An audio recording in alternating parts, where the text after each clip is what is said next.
Should you use Target CPA bidding in Google Ads? Target CPA is one of 4 smart bidding strategies in Google Ads, which means it's powered by AI and takes a ton of signals into account to determine the right bid for each and every user every time you serve an ad. We're going to cover the differences between maximize conversions and Target CPA, whether you need a CPA, and how to know if your smart bidding strategy is still learning.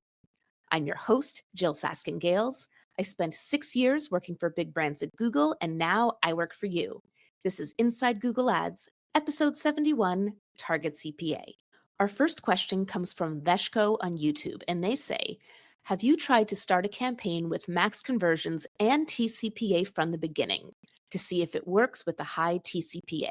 You know that I love to start new campaigns on maximize conversions, but I will generally advise you not to start a new campaign with a Target CPA or TCPA. Why? Well, you don't know what you don't know. For a new campaign, you don't know what the actual CPA will be or should be. Of course, you have a goal in mind when you launch your campaign, but it's unknown whether or not that's an achievable goal.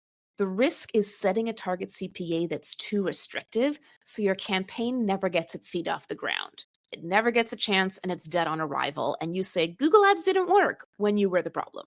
Now, 2 things I want to mention here. First, are there exceptions? Of course. For example, let's say you have a Performance Max campaign running successfully on Target CPA with multiple asset groups, and you decide to take one of your asset groups into its own campaign. Okay, that's a new Performance Max campaign, but I would feel comfortable starting that on Target CPA.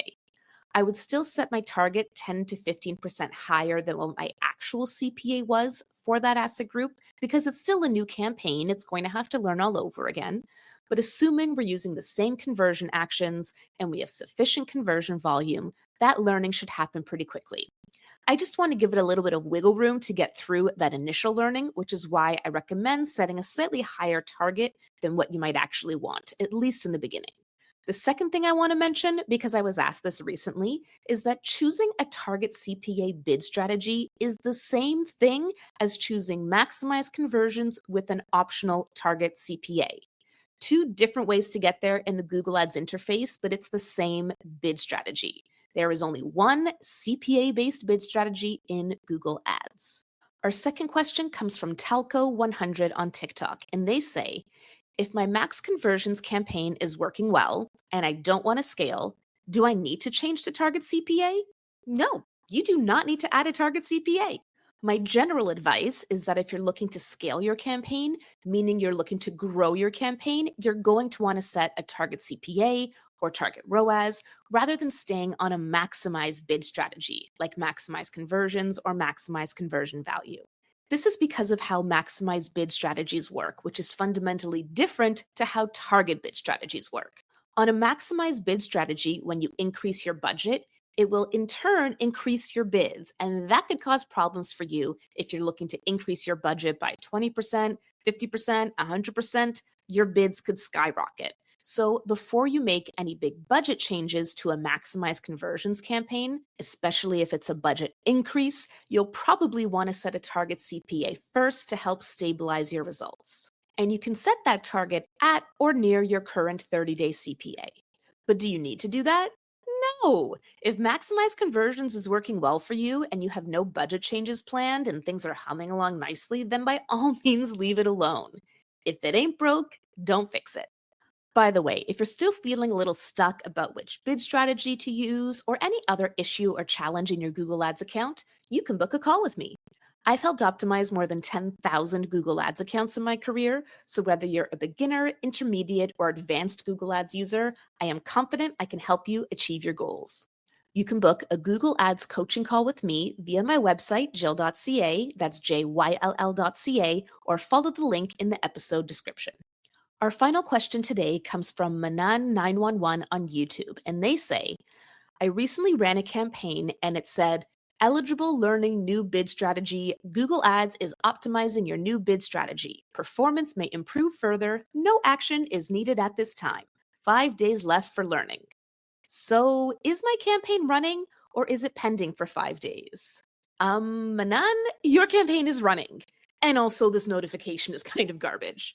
If you're using a smart bidding strategy like Target CPA, your Google Ads campaigns are always learning. I know that meta ads practitioners obsess over the learning phase, but there is no set learning phase in Google Ads. Your campaigns are always learning because auction dynamics, user behavior, those are always changing. So, why does Google give this 5-day warning or notification? I think it's to encourage you to have a little patience. Smart bidding usually appears like dumb bidding when it first gets started because it's learning from scratch, and too many advertisers freak out and turn off their campaigns rather than giving them a chance to learn.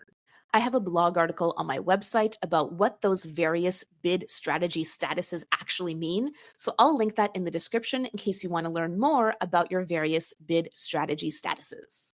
All in all, Target CPA is a great bid strategy to test if you consistently get at least 20 to 30 conversions a month and your conversions are binary, meaning a conversion either happened or didn't happen. They're all worth the same to your business, like a phone call, a lead, a booking, a newsletter sign up, etc. For low conversion volume accounts or accounts with widely varying conversion values, CPA bidding may not be the right choice for you at this time. Today's insider challenge is this. Let's say the Telco 100 is your client, our second question from the episode. Maximize conversions bidding, things are going well, no appetite to grow. You just want to keep things steady.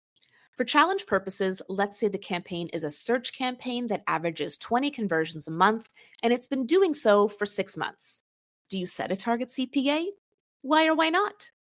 The beauty of the Insider Challenge is there's no right or wrong answer, just an opportunity to stretch your brain on real-life Google Ads problem solving.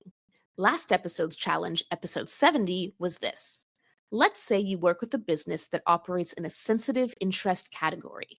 That means you can't use any of your data segments, you can't use lookalike segments, and you can't use custom segments or custom interests.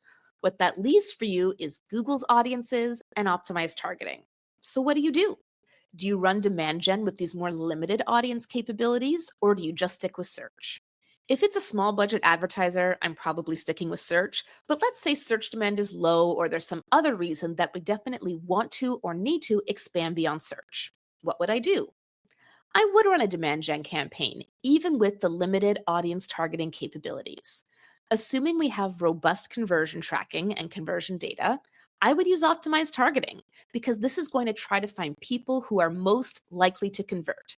It's sort of like a lookalike segment based on your converters. Now, again, this will only work if I have robust full funnel conversion data and lots of it, like 50 to 100 conversions a month at least. If not, turning on optimized targeting is more likely to light my money on fire. So if it's a lower conversion volume account or one that just tracks leads and is perhaps worried about spam leads, I would run demand gen still, but maybe on a clicks rather than a conversions-based bid strategy. And I would focus all my effort on the creative. I call this creative-led targeting. And while I would leverage, a handful of Google audiences that seem most relevant, I would really be relying on that creative to appeal to my target audience and not appeal to my not target audience. And I would actually try to really lean into video here so that I could build a YouTube remarketing segment, which I could then use as a layer on top of my search campaigns. This means I could really broaden my keyword targeting in search, or even use fancy keyword list targeting if I'm narrowing by audience to only reach people who have engaged with my YouTube video via my demand gen campaign. I know that can be a little confusing to wrap your head around. That's a version of a strategy called RLSA, Remarketing Lists for Search Ads, and you can learn more about that on my blog. I'll drop that link in the episode description for you as well.